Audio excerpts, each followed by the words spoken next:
کہ عوام کو اصل صورتحال سے بے خبر رکھنے کے لیے اخبارات پر ملک کی تاریخ کا طویل ترین سینسر عائد کیا گیا، جو کم و بیش 5 سال جاری رہا۔ پھر اسے بھی ناکافی سمجھتے ہوئے تعزیرات پاکستان کی دفعہ 499 میں ترمیم کی گئی، جس کے تحت ایسی خبروں کا شائع کرنا بھی ممنوع قرار دیا گیا جو خواہ درست ہوں، خواہ عوامی مفاد میں ہوں، لیکن جن میں کسی بظاہر پارسا کی عزت پر حرف آنے کا امکان ہو۔ یہ شاید دنیا میں اپنی نوعیت کا پہلا قانون تھا۔ لیکن جیسا کہ میں نے پہلے عرض کیا ہے، جس ملک میں جمہوریت نہ ہو وہاں یہ سب کچھ ممکن ہے۔ یہ سب آج کے دن کے غم ہیں، 5 جولائی کے غم۔ 5 جولائی 1977 جب آدھی رات کو ہونے والی ایک کارروائی کے ذریعے ایک سویلین حکومت کا تختہ الٹا گیا، اور اس سال مارچ میں ہونے والے متنازع عام انتخابات کو کالعدم قرار دیتے ہوئے یہ اعلان کیا گیا کہ اگلے 90 دن میں نئے سرے سے انتخابات کرائے جائیں گے۔ یہ 90 دن جیسا کہ سب جانتے ہیں 8 سال میں تبدیل ہو گئے، اور بالآخر 2800 دن کے بعد انتخابات کرائے بھی گئے تو غیر جماعتی بنیادوں پر، اور اس طرح پارلیمانی جمہوریت میں ایک نئے تجربے کا آغاز کیا گیا۔ مارشل لاء کے نام پر مسلط کی جانے والی آمریت اور پھر غیر جماعتی نظام حکومت کے تجربے میں مجموعی طور پر اس ملک کے 11 برس صرف ہو گئے۔ لیکن حاصل کیا ہوا؟ 11 برس ایک طویل مدت ہوتے ہیں، اور اپنی قومی زندگی کے حوالے سے ہم ان 11 برسوں کو ایک ایسی طویل رات سے تعبیر کر سکتے ہیں جس میں ہم نہ صرف اپنے وجود کے بارے میں بے یقینی کا شکار رہے، بلکہ سیاسی اور معاشرتی اعتبار سے ہم نے کوئی پیش رفت نہیں کی۔ اور جب یہ رات ختم ہوئی تو ہم نے دیکھا کہ ایک قوم کی حیثیت سے اتنا بھٹکنے کے باوجود ہم وہی کھڑے ہیں جہاں سے ہم نے اپنے سفر کا آغاز کیا تھا۔ پاکستان کی سیاسی تاریخ میں سب سے اہم اور مستند حوالہ 1973 کا آئین ہے، جسے ایک منتخب اسمبلی نے متفقہ طور پر منظور کیا تھا۔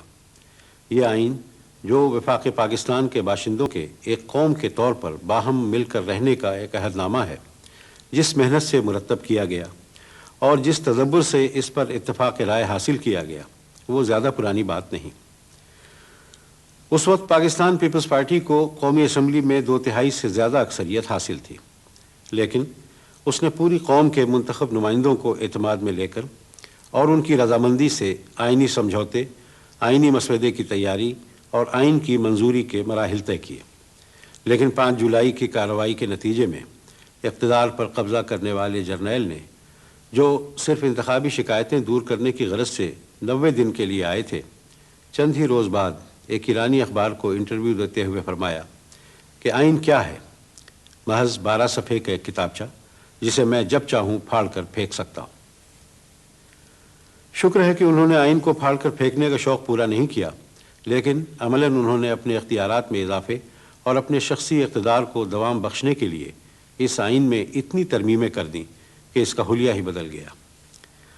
اس مقصد کے لیے انہوں نے ایک آدھ بار سیاستدانوں کا تعاون حاصل کرنے کی بھی کوشش کی اور انہیں حکومت میں بھی شامل کیا، لیکن جب ان کا کام نکل گیا تو دودھ کی مکھی کی طرح یہ سیاستدان الگ کر دیے گئے۔ سیاستدانوں کے بارے میں ان کے حقیقی جذبات کیا تھے، اس کا اندازہ ان کے اس مشہور بیان سے لگایا جا سکتا ہے جس میں انہوں نے کہا تھا کہ اگر آج میں انہیں ہڈی دکھا دوں تو وہ دم ہلاتے ہوئے میرے پیچھے چلے آئیں گے۔ یقیناً اس جرنیل نے اس ملک کے عوام کے سیاسی شعور اور جمہوریت سے ان کے لگاؤ کا اندازہ کرنے میں بڑی فاش غلطی کی تھی۔ محترمہ بے نظیر بھٹو نے اپنی خود نوشت سوانح ڈاٹر آف دی ایسٹ کے اختتام پر لکھا ہے، جس طرح ریگستانوں میں پھول نہیں کھل سکتے، اسی طرح سیاسی جماعتیں بھی آمریت میں پھل پھول نہیں سکتی۔ اگر یہاں سیاسی جماعتیں ان تمام ظالمانہ اقدامات کے باوجود جو ان کے خلاف کیے گئے اب تک زندہ ہیں اور پنپ رہی ہیں، تو اس کا صحرا ان لوگوں کے سر ہے جنہوں نے جمہوریت کے لیے جانیں قربان کی۔ اسی طرح اس کا صحرا پاکستان کے عوام کے سر ہے جو یہ شعور رکھتے ہیں کہ ان کے حقوق صرف اسی صورت میں بحال ہو سکتے ہیں اور محفوظ رہ سکتے ہیں جب وہ ایک قومی جماعت کے پرچم تلے متحد ہو جائیں۔ ہم اس ملک کا ضمیر ہیں، مستقبل ہیں اور اس کی امید ہیں۔ میں جانتی ہوں کہ ہمارا دن ضرور آئے گا۔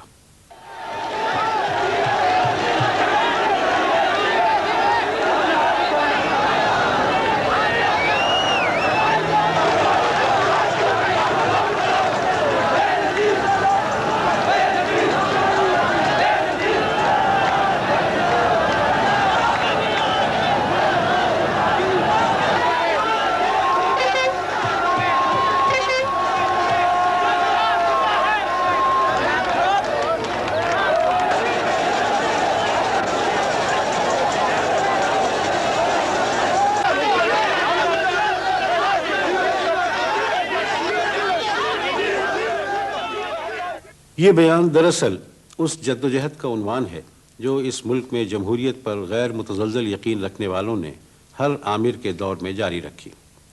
اور جس نے اگر ایک طرف فیلڈ مارشل ایوب خان کو میدان چھوڑنے پر مجبور کیا تو دوسری طرف جنرل ضیاء الحق کی ریشہ دوانیوں کو بے نقاب کرتی رہی۔ اسی جدوجہد کا تازہ ترین مرحلہ 5 جولائی 1977 کو شروع ہوا